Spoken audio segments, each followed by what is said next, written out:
नमस्कार मंडळी, आज आपण सार्थ श्रीमत दासबोध दशक 17वे त्यातील समास दुसरा, ज्याचे की शीर्षक आहे शिवशक्ती निरूपण, ह्याचे वाचन करणार आहोत. चला तर मग संकीर्तनाने सुरुवात करूया.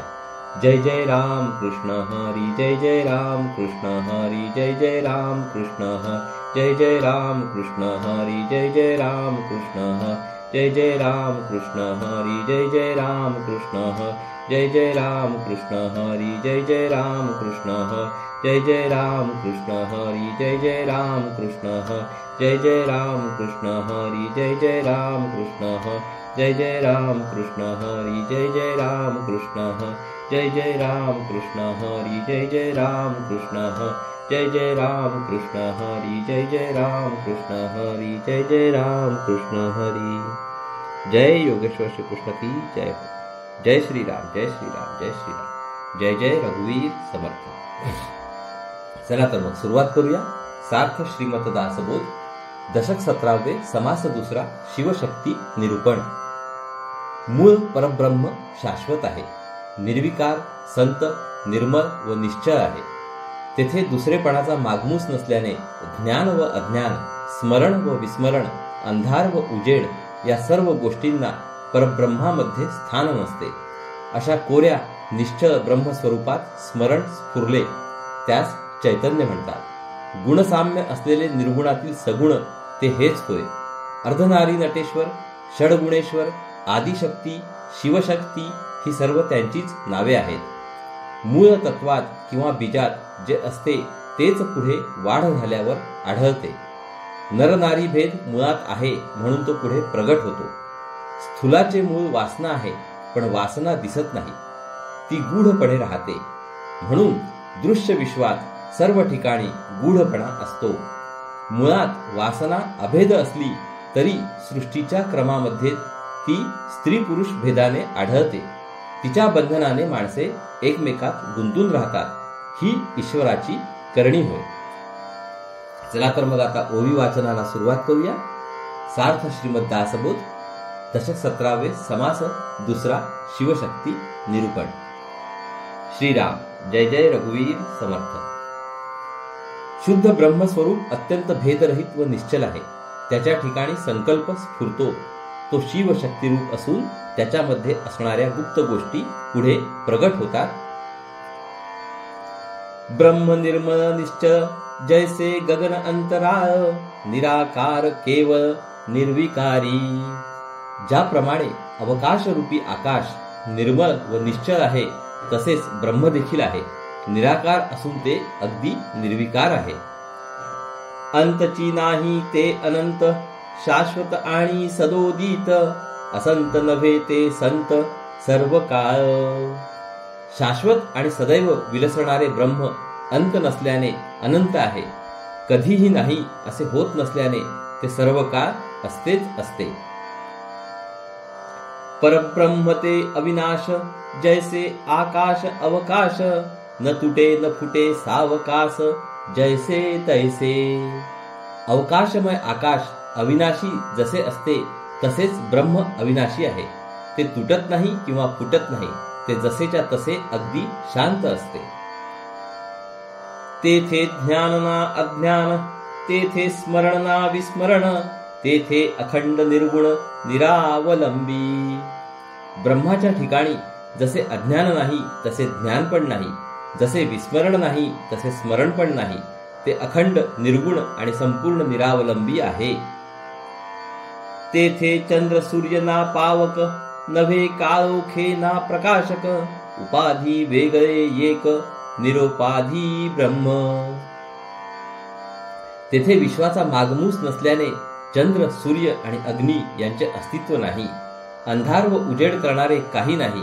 कोणतीही उपाधी नसलेले असे अगदी निरुपाधी ब्रह्म असते. निश्चयी स्मरण चेतले, त्यास चैतन्य ऐसे कल्पिले, गुण समानत्वे झाले, गुण साम्य ऐसे. अशा त्या निश्चळ ब्रह्मामध्ये स्वतःचे स्मरण स्फुरले. ते चित स्वरूप आहे अशी कल्पना केली. त्या मूळ संकल्पात गुणाचा समतोलपणा असल्याने गुणसाम्य असते. गगनी आली अभ्रछाया, तैसी जाणीजे मूळ माया, उद्भव आणि विलया वेळ नाही. आकाशात ज्याप्रमाणे अभ्र येते व आकाश झाकते, त्याप्रमाणे ब्रह्मामध्ये स्मरणरूप मूळ माया उत्पन्न झाली. ती निर्माण होण्यास आणि लयाला जाण्यास वेळ लागत नाही. निर्गुणी गुणविकारू तोची षडगुणैश्वरू, अर्धनारी नटेश्वरू तयास म्हणिजे. निर्गुणामध्ये जो संकल्प रूप गुणविकार निर्माण होतो त्यास षडगुणेश्वर किंवा अर्धनारी नटेश्वर म्हणतात. आदिशक्ती शिवशक्ती मुळी आहे सर्व शक्ती, तेथून पुढे नाना व्यक्ती निर्माण झाल्या. आदिशक्ती शिवशक्ती इत्यादी सर्व शक्ती मूळ मायेतच असतात. त्यांच्यातूनच पुढे अनेक व्यक्त दृश्य पदार्थ निर्माण होतात. तेथून पुढे शुद्ध सत्व रजतमाचे गूढत्व, तयासी म्हणजे महत्त्व गुणक्षोभिणी. मूळ मायेतून नंतर शुद्ध सत्व निर्माण होते. त्याच्यामध्ये रजोगुण आणि तमोगुण गुप्तपणे वास करतात. त्यास महत्त्व किंवा गुणक्षोभिणी म्हणतात. मुळी असे चिना व्यक्ती, तेथे कैची शिवशक्ती, ऐसे म्हणाल तरी चित्ती सावधान असावे. मूळ मायेमध्ये व्यक्ती नसते, तेथे आकार नसतो, मग शिवशक्ती कशी असणार असा प्रश्न विचाराल तर नीट लक्ष देऊन ऐका. ब्रह्मांडावरून पिंड अथवा पिंडावरून ब्रह्मांड, अधोर्ध पाहता निवाड कळो येतो. ब्रह्मांडाचा शोध घेऊन पिंड ओळखावा किंवा पिंडाचा शोध घेऊन ब्रह्मांड ओळखावे. स्थूलाकडून सूक्ष्माकडे किंवा सूक्ष्माकडून स्थूलाकडे विचार करीत गेल्यास याचा उलगडा होतो. बीज फोडून आणिले मना, तेथे फळ तो दिसेना, वाढत वाढत पुढे नाना फळे येती. फळांमध्ये बी असते, ते बी फोडून पाहिले तर त्यामध्ये फळ काही दिसत नाही. पण तेच बी पेरले व उगवले म्हणजे वाढत जाते व त्यास अनेक फळे येतात. फळ फोडिता बीज दिसे, बीज फोडिता फळ नसे, तैसा विचार असे पिंड ब्रह्मांडी. फळ फोडून पाहिले तर त्यात बी दिसते, पण बी फोडून पाहिले तर त्यात फळ दिसत नाही. हाच विचार पिंड ब्रह्मांडाच्या विवरणाला लागू पडतो. नरनारी दोन्ही भेद, पिंडी दिसती प्रसिद्ध, मुळी नसता विशद होतील कैसी. पिंडामध्ये नरनारी असा भेद दिसतो हे प्रसिद्धच आहे. मुळातच हा भेद असला पाहिजे, नाहीतर हा पुढे प्रगट झाला नसता. या कारणाने मूळ मायेला शिवशक्ती किंवा अर्धनारी नटेश्वर म्हणतात. नाना बीज रूप कल्पना, तीत काये एक असेना, सूक्ष्म म्हणोनी भासेना एकाएकी. मूळ मायेमध्ये अनेक कल्पना बीज रूपाने असतात. पुढे व्यक्त दशेत दिसणारे सर्व काही तिच्यात असते, पण ते अत्यंत सूक्ष्म असल्याने सहजगत्या अनुभवास येत नाही. स्थूळाचे मूळ ते वासना आधी दिसेना, स्थूळा वेगळे अनुमानेना सकळ काही. जे दृश्य स्थूल दिसते त्याचे मूळ वासनेत असते. वासना सूक्ष्म असल्याने ती आधी दिसत नाही, म्हणून स्थूलाहून वेगळे काही सूक्ष्म आहे अशी कल्पनाच होत नाही. कल्पनेची सृष्टी केली, ऐसी वेदशास्त्रे बोलिली, दिसेना म्हणून मिथ्या केली, न पाहिजेत की. केवळ कल्पनेतून सृष्टी निर्माण झाली असे वेद व शास्त्रे सांगतात. ती कल्पना स्थूलपणे दिसत नाही, म्हणून ती खोटी मानणे बरोबर नाही. पडदा एका एका जन्माचा, तेथे विचार कळे कैचा, परंतु गूढत्व हा नेमाचा ठाव आहे. जीव आणि ब्रह्म यांच्यामध्ये अनेक पडदे आहेत. जीवाचा एक एक जन्म म्हणजे एक एक पडदा असतो. अनेक जन्मांचे पडदे असल्यामुळे जीवाला सूक्ष्माचा विचार आकलन होत नाही. परंतु विश्वामधील रहस्य सूक्ष्मच आहे, गूढच आहे. रहस्य सूक्ष्म व गूढ असणे हा निसर्गाचा नियमच आहे. मुळात वासनेमध्ये फरक नसतो, ती सर्वांना सारखी असते. पुरुषाला स्त्रीची व स्त्रीला पुरुषाची वासना असते.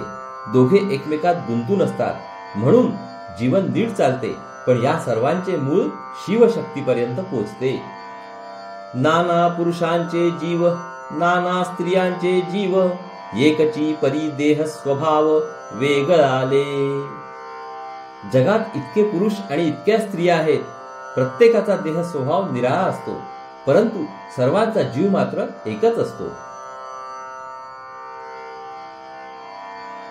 नवरीस नवरी न लगे, ऐसा भेद दिसो लागे, पिंडावरून उमगे ब्रह्मांड बीज. नवरीला नवरी नको असते, नवरा हवा असतो असा भेद आढळतो. पिंडामध्ये दिसणाऱ्या या भेदावरून ब्रह्मांडाचे बीज कसे असेल याची कल्पना येते. नवरीचे मन नवऱ्यावरी, नवऱ्याचे मन नवरीवरी, ऐसी वासनेची परी मुळीहून पहावी. नवरीचे मन नवऱ्यावर असते तर नवऱ्याचे मन नवरीवर असते. वासनेचा हा प्रकार अगदी मुळापर्यंत शोधून बघावा.